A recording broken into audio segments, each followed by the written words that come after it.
Welcome to episode 3 of Concord Stories, entitled God's Promised Land. I am Jim Sherblom, and my co-host is... I am Belyazid. In 1606, King James granted 2 economic colonization charters, one in the north to the Plymouth Company, the other in the south to the Virginia Company. These initial colonies were not as successful as the king hoped they would be. When Charles I came to the English throne in 1625, England was nearly bankrupt, and he instituted a series of new taxes to pay down the debt, even while waging religious wars on the continent.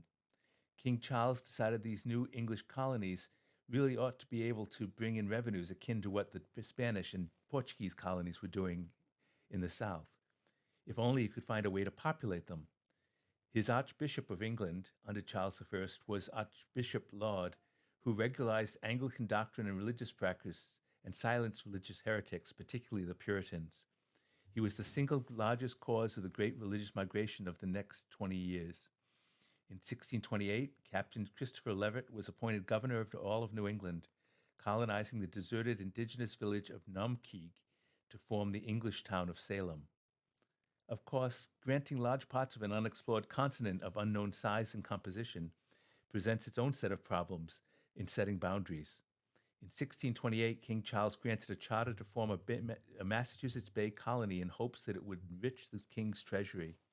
It was given responsibility for its own governance by the king, with no requirement or expectation that it would in any way come under the governance of Parliament.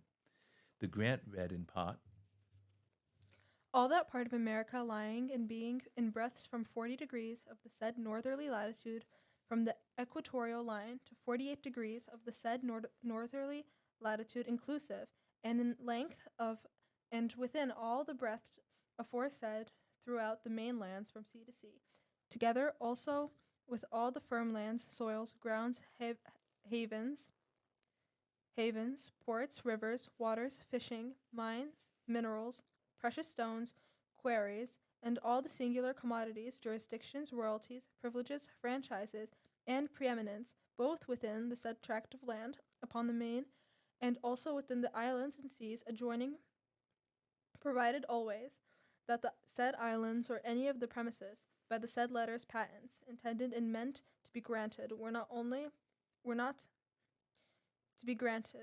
then actually possessed or inhabited by any other Christian prince or state, nor within the limits of territories of the southern colony, Virginia, then before granted by our said dear father to be planted by divers of his loving subjects in the south parts, to have and to hold forever.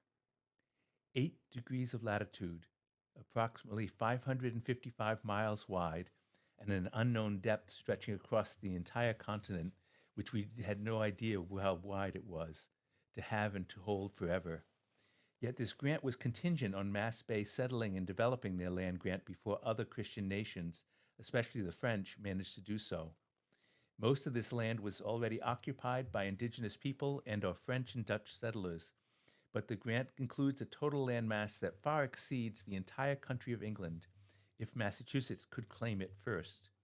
The coastal indigenous family networks reached as far as the Connecticut River, but beyond was the Iroquois Confederacy, allied to the French and speaking a different language than the Algonquin-speaking tribes. Essentially, beyond the Connecticut River was an unknown country, and beyond that another country, and then yet another, clear across an unknown continental landmass. Indigenous alliances were maintained through intermarriages. Tahatawan appears to have been Sansqua of Mystique's brother. Sansqua of Mystique's eldest son, John Wanahaquaham, married Misha... How do you say these names? Mishwam. Sansqua of Mystique's eldest son, John How do you say that also? Wanahaquaham. Sansqua of Mystique's eldest son, John Wanahaquaham, married Mishwam. John Wanahaquaham married a Mishwaham woman and became sachem over the indigenous villages northwest of Boston. Her eldest son, James Montawampete, is that right? Yes. Her second son, James Montawampete, married Wanachus. I'm afraid I've given you all these Algonquin names.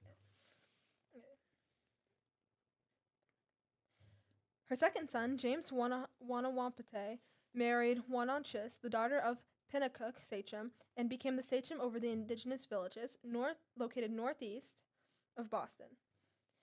Her third son, George Winnipoikin, was sachem of Namakeg, Salem, and controlled the harbor islands, including Deer Island. He married Joanne Ahwayet, who was the daughter of a Nipmuc sachem further west.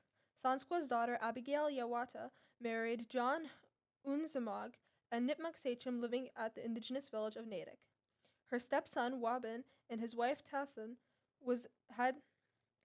had established themselves west of Boston, and Tayson's father, Tahatawan. Tayson or Tassin? Tassoon is the way I would pronounce it. Tassoon?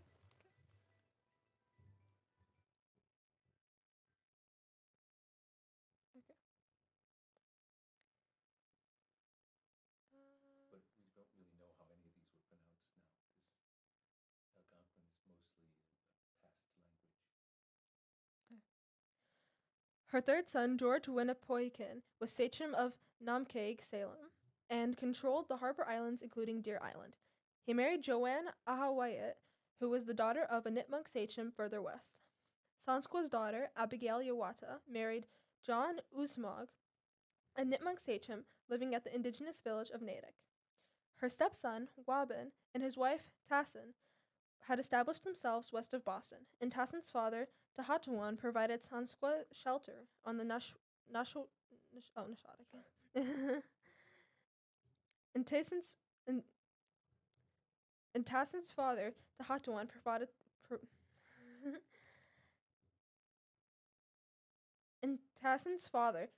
provided Sansqua shelter on the Nishotic and connections to the Nipmuc tribes further west. John Tahatawan's marriage to Sarah, the daughter of a Pawtucket sachem, helped secure kinship alliances with the Western Wampanoag Pecasset. With the Western Wampanoag, Pecasset, Narragansett, and tribes west of the colonial settlements. Unlike the tribal or clan-based identities of indigenous people, the Puritans came as individuals or in family groups, requiring them to govern themselves through legal covenants. Property was owned individually, and only adult male church members with wealth and property could vote, making their society highly dependent upon written records and agreements. In emigrating from their homeland, they lost much of their connection with the broader English community and their traditions. Their relationship to their new land was provisional. To pay for their passage across the Atlantic Ocean, the poor often needed to indenture themselves as servants to the wealthy for periods of 7 years or more, and only then could they be free. The society these emigrants brought with them was far from egalitarian, with most power and authority vested in property-owning white males and legally consigning all others, non-propertied white males, women, children, and people of other religious beliefs, to various states of servitude or enslavement. Under English contract law, women, children, indentured servants, and those enslaved were all considered various forms of human chattel owned and governed by propertied white men. The English elite in London, New England, and the Caribbean were connected through their finances, family networks, and commercial relationships. John Winthrop had apprenticed his son Henry to work as an overseer and agent in the Barbados in 1627 to 1628. John Winthrop Jr. spent the time in Levant and Dean in the Levant. John Winthrop Jr. spent in the Levant. John Winthrop Jr. spent time in the Levant and Dean Winthrop in Spain, both slave market centers. After a stint as a merchant, what's a stint? A period. After a stint as a merchant in the Caribbean and Azorean networks, Winthrop's younger son Samuel became a sugar planter in the Leeward Islands with 25 slaves. Both enslavement of the indigenous and enslavement of Africans for personal profit preceded the founding of Concord. The whole imperial colonization project was based upon stolen land to be worked by poor immigrants or enslaved people. This so-called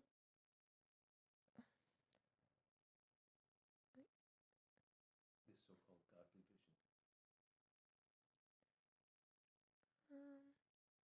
what's like another word for godly?